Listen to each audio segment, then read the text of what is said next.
À ton avis, quel est aujourd'hui l'intérêt pour Emmanuel Macron de relancer les économies africaines? Est-ce que c'est une question d'hégémonie en Afrique?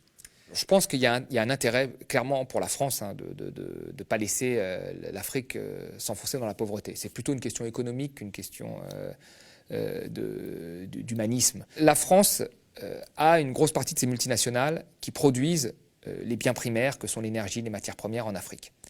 Donc il faut absolument que ces multinationales françaises, elles ne sont pas que françaises, mais il y a une grosse partie où elles sont françaises, aient une stabilité pour pouvoir travailler. Si demain vous avez une instabilité politique, due aux famines notamment, ces entreprises ne peuvent plus travailler. Donc il faut assurer une stabilité, on va dire, politique et économique à l'Afrique en l'aidant pour permettre à ces entreprises de pouvoir extraire des matières premières et les matières minières du sol africain. Parce que ces entreprises sont françaises. Et puis l'autre chose, c'est que la balance commerciale de la France est excédentaire envers l'Afrique. C'est-à-dire que nous exportons beaucoup de biens vers l'Afrique. Donc si l'Afrique n'a pas les moyens de nous les acheter, il y a moins d'exportation pour nos entreprises. Et s'il y a moins d'exportation, il y a moins de bénéfices. Donc le but en fait du maintien de l'Afrique dans une condition, on va dire, intermédiaire, c'est-à-dire qu'elle puisse acheter nos biens et qu'on puisse extraire ces matières premières, c'est la nécessité pour que notre économie fonctionne bien. Et c'est le but du sommet là en fait. Donc on va injecter quelques liquidités pour qu'elle aille un peu mieux et pour qu'on puisse toujours commercer dans les deux sens avec elle. Mais aucunement, ce sommet n'a pour but de sortir l'Afrique de la pauvreté et de la mettre sur la voie du développement. Parce que ni nos entreprises qui sont sur place, ni nos entreprises qui sont en France et qui exportent vers l'Afrique n'ont intérêt, in fine, à ce que l'Afrique s'en sorte mieux. Parce que si l'Afrique s'en sort mieux, il y a une partie de nos multinationales qui devront rentrer chez elles, et il y a une partie des biens qui seront produits directement en Afrique, et nos entreprises françaises n'auront pas besoin, ne pourront plus les exporter. Donc le but est toujours de maintenir l'Afrique dans une position plutôt intermédiaire, suffisante, qu'elle ne tombe pas dans le chaos, mais qu'elle ne se développe pas non plus. Et c'est un peu l'objet de ce sommet où on annule un petit peu de dette, où on donne un petit peu d'argent par-ci par-là, sans que ce soit un grand virage économique pour l'Afrique. Est-ce qu'aujourd'hui, l'Afrique, elle a besoin d'une intervention de l'Occident sur son économie? Qu'est-ce qui l'empêche, en gros, de s'en sortir seule? Alors, déjà, ce qu'il faut globalement se développer quand on est un pays pauvre dans une économie dans une économie mondiale où il y a déjà des pays développés, c'est très difficile. Surtout dans une économie mondiale où on prône à l'Organisation mondiale du commerce le libre-échange. C'est-à-dire qu'on ne peut pas vous apprendre à fabriquer des voitures si vous avez juste acheté des voitures à l'étranger. On ne peut pas vous apprendre à fabriquer, je sais pas moi, un bien produit fini quand il peut être produit ailleurs. Et donc ça met en fait tous ces pays dans une trappe à sous-développement. Ça, c'est une réalité. Donc c'est très difficile pour ces pays de se développer. Mais nous avons vu quand même ces derniers temps un certain nombre de pays qui étaient très pauvres, qui ont réussi à prendre la voie de l'émergence. Et elle s'est toujours fait en ayant une politique plus agressive que celle qui est faite en Afrique. Le Vietnam, par exemple, avait une politique, quand c'était un pays pauvre, très agressive. Enfin, les investissements directs étrangers ne venaient pas s'installer comme ça au Vietnam. Il y avait du pétrole au Vietnam, ça a mis un temps fou de négocier l'extraction de ce pétrole parce qu'il fallait reverser une partie à la région, mais aussi une partie au nord, et ainsi de suite. Et là, en Afrique, nous avons les contrats de partage de production qui sont les plus défavorables au pays. Donc il y a un problème quand même d'agressivité des dirigeants africains dans la négociation de l'extraction minière. Et puis après, il y a toute la question du financement et des plans d'ajustement structurel du FMI dont on va parler, qu'ont subi l'Afrique. L'Afrique a été un véritable laboratoire des politiques d'ajustement structurel du FMI avec des conséquences très négatives sur la lutte contre la pauvreté. Alors justement, en parlant du FMI, un membre de la diplomatie française a déclaré que, a priori, le FMI pourrait débloquer 34 milliards de dollars en droits de tirage spéciaux. Alors déjà, qu'est-ce que c'est exactement que les droits de tirage spéciaux et est-ce que ça annonce un plan de relance sur le continent africain? Alors les droits de tirage spéciaux, c'est une monnaie du FMI qu'on met à disposition des pays, voilà, pour leur balance des paiements, alors soit pour stabiliser leur monnaie, leur politique monétaire parfois, soit pour acheter des importations. Mais il ne faut pas penser que c'est de l'argent qui est donné gratuitement. Le FMI ne donne jamais de l'argent gratuitement, il faut l'avoir en tête. Le FMI a des objectifs politiques qui est de libéraliser l'économie. Donc cet argent est donné, mais souvent il est donné en échange de réformes à effectuer. Et les réformes, on les connaît. Ce sont des réformes, privatisation, etc. Et quand je disais que l'Afrique était le laboratoire des politiques libérales du FMI, il faut bien comprendre que je crois qu'il n'y a jamais eu autant de pays qui ont subi les politiques d'ajustement structurel du FMI que nous avons découvert en Europe avec la Grèce notamment dont nous connaissons aujourd'hui les effets pour les Grecs. Les pays africains ont subi massivement ce type de politique. Et quand on regarde les résultats de ces politiques, on nous dit tout le temps, oui, mais ça n'a pas marché en Afrique pour des raisons autres que économiques. On nous dit c'est le climat, on nous dit c'est les guerres ethniques, on nous raconte plein de choses sur l'Afrique, mais on ne nous raconte jamais que ces politiques n'ont pas marché parce que c'est des politiques qui ne fonctionnent pas. Vous regardez en fait en Afrique, il y a eu des privatisations, le service public a reculé, les capitaux ont été libérés de tout mouvement, le marché du travail a été flexibilisé, enfin tout a été libéralisé. Et les pauvres sont devenus plus pauvres. L'Afrique, c'est le seul continent qui a vu sa pauvreté doubler ces 50 dernières années. Et c'est le continent qui a le plus appliqué les politiques d'ajustement structurel du FMI. Donc il y a vraiment une conséquence entre... Donc quand le FMI prête de l'argent, il faut toujours se méfier. Et je veux dire aujourd'hui, sortir l'Afrique des politiques imposées par les bailleurs de fonds, moi je pense que c'est déjà une première étape pour que l'Afrique se développe. Je rappelle quand même quelques chiffres, c'est important. C'est que l'Afrique, entre 1950 et 1970, avait un taux de croissance plus élevé qu'à partir des années 80. Or, à partir des années 80, c'est là où on a appliqué massivement les politiques d'ajustement structurel en Afrique. Donc c'est très important de rappeler que quand le FMI intervient, ça ne se passe jamais bien. Et en 2000, je dis une dernière chose, en 2000, il y a eu un changement de politique dû à Stiglitz qui critiquait beaucoup le FMI et à la société civile qui a beaucoup manifesté contre ces plans d'ajustement structurel dans des ONG européennes, américaines, mais aussi africaines. Et on est passé à des documents stratégiques de pauvreté où c'était le pays qui devait rédiger contre-échange de fonds du FMI.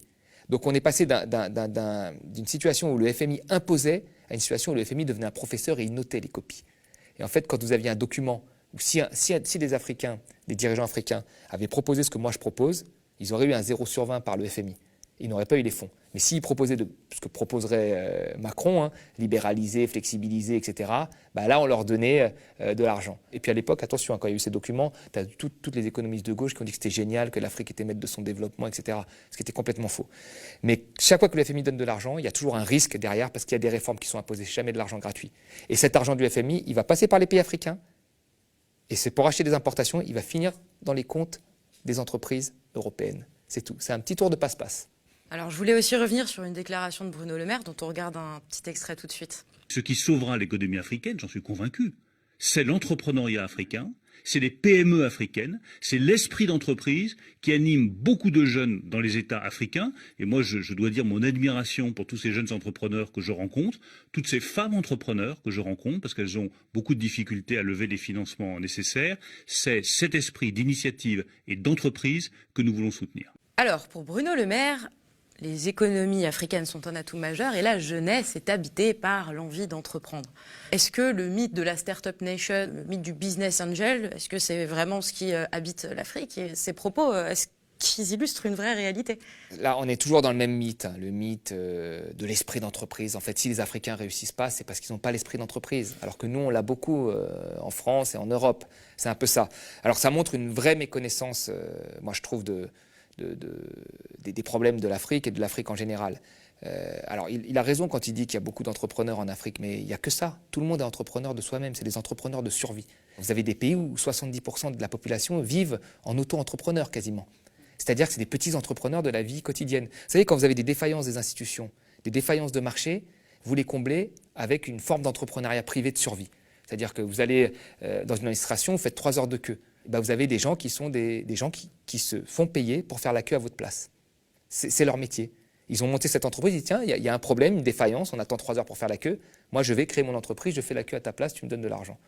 Et donc tu fais la queue, l'autre il va au café, voilà.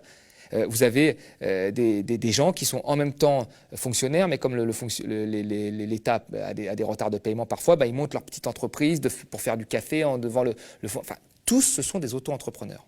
Vous avez tous les métiers possibles, inimaginables qui ont été inventés en Afrique. Donc les gens, ce sont des entrepreneurs nés, beaucoup plus qu'en France. Ça, il faut dire la vérité. Le Bénin, par exemple, 70%, ce sont des auto-entrepreneurs. En France, les auto-entrepreneurs, c'est 5-6% à peine. Je veux dire, 50% de la population française, elle bosse dans des grandes entreprises intermédiaires de plus de 250 salariés. Donc l'Afrique, elle n'a pas besoin d'entrepreneurs. Elle en a déjà plein. Elle a besoin surtout d'industrie. C'est hyper paternaliste en plus de qualifier ces personnes qui survivent en tentant de pallier les défaillances du système de business angel ou d'auto-entrepreneur ou quoi que ce soit. Enfin, c'est c'est différent d'un auto-entrepreneur français. Bah, bien sûr, là, il y a un mythe du super-héros entrepreneur qui pourrait réussir seul.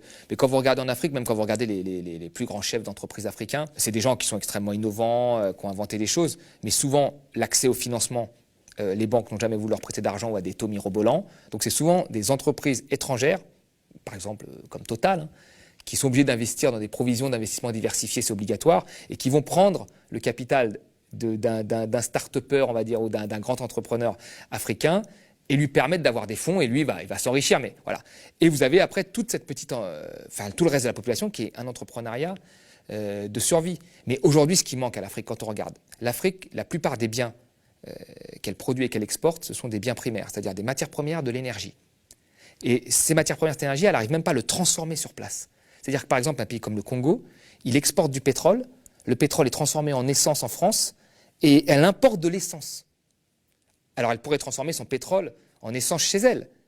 Donc là, elle aurait une industrie qui permettrait d'employer des Congolais, voilà, et de transformer un produit qui vient de chez elle. Et bien, il n'y a même pas ça. Mais ça, personne n'en parlera, parce qu'à qui ça profite de transformer? Ça profite aux industries européennes.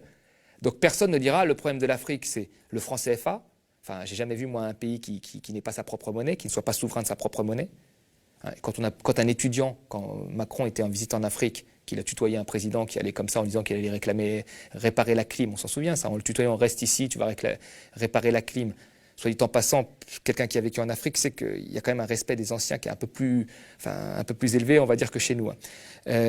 Après, un étudiant lui a posé, trié sur le volet, parce que les étudiants étaient triés sur le volet. Dehors, ils manifestaient, dedans, ils devaient être avec Macron. Et ceux qui étaient dedans, il y en a un qui a eu le courage de poser cette question du franc CFA et de la souveraineté monétaire. Macron, il dit, est-ce qu'il y a un économiste dans la salle? Il dit ça, genre le franc CFA, de ne pas être souverain de sa monnaie, c'est génial. Allez dire ça à la Chine, au Vietnam, vous allez voir comment ils vont vous répondre, ou à l'Amérique du Sud, vous allez voir. Enfin, la politique monétaire, c'est la base. Donc ça, on n'en parlera jamais. Le fait que quand une entreprise investisse en Afrique, qu'elle soit obligée d'investir, je ne sais pas moi, dans des raffineries, etc., comme des pays du Golfe le demandent, comme des pays d'Amérique du Sud, ça, il ne faut pas en parler. Vous voyez? Donc il faut dire, l'entrepreneur c'est super, on va te donner un peu d'argent, microcrédit, 2-3 euros, tu vas pouvoir arrondir tes fins de mois et c'est toi qui vas sauver l'Afrique. Non. Si on veut un vrai plan pour sauver l'Afrique, il faut, moi je l'ai dit, que les dirigeants soient un peu plus agressifs dans les négociations. Ils peuvent le faire aujourd'hui parce qu'ils ont le choix avec des pays comme la Chine qui sont intéressés par leurs matières premières. Et donc il faut qu'ils fassent jouer cette concurrence pour être plus agressifs, comme l'Amérique du Sud, comme sont les pays du Golfe. Il faut qu'ils exigent que les entreprises multinationales, qui sont principalement européennes, qui viennent tirer leurs matières premières, réinvestissent dans l'économie locale pour qu'ils puissent transformer leurs produits finis. Ça, ce sera la première étape. Le reste, les institutions, la baisse de corruption, elle viendra après, comme ça a été le cas chez nous quand on s'est développé.